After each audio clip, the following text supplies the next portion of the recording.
So this 100 men versus one gorilla thing has been going viral on TikTok, YouTube, all that. And a lot of people have been emailing my agent trying to figure out what my take on this is. I don't think the average 100 men could make this happen. I think if you curate the right 100, then they could easily beat a gorilla, and I think I've done just that. So obviously this is a no-brainer. The first three powerhouses that you have to choose, I think these are the three baddest men on the planet. Francis Ngannou, John Jones, Tom Aspinall. These are a staple for every single 100 men versus gorilla. It doesn't matter what category you're putting them in. These three must be on your list no matter what. Now I know what you're thinking. Dude, 100 men versus one gorilla. Well, the first 30 are just going to get destroyed, which is why I picked out some sacrifices right here. We got Kobe Covington, Amir Albazi, and Tai Tuivasa. I think these are the perfect sacrifices. I think nobody would be upset seeing these guys go first. So now you need some unstoppable forces, some guys that have crazy gas tanks, guys that are kind of just unstoppable. You can't really prevent them from getting close. So you got Marab, Anthony Hernandez, and Hamza Chimaev. I think these are the perfect three unstoppable forces in the UFC.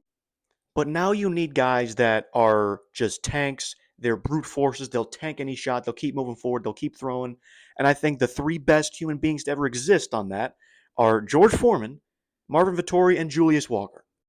See, now you need some psychopaths, some guys that are just absolute insane.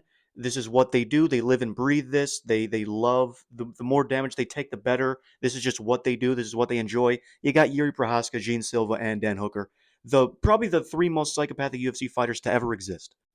Now, on the other side of the coin, you need guys that are going to be calm, cool, and collected. Guys that just don't really feel the pressure. They thrive in the pressure. They don't really feel nervous.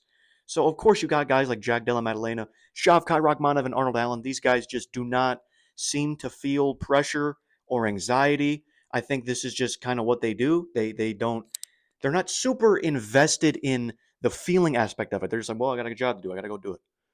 So this category is going to be different for everybody.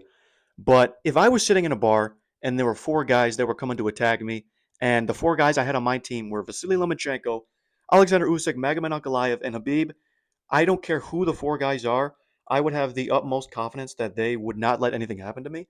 I don't care if the four guys were fucking Tom Aspinall, but they happen to be 7'6" and they weighed 400 pounds.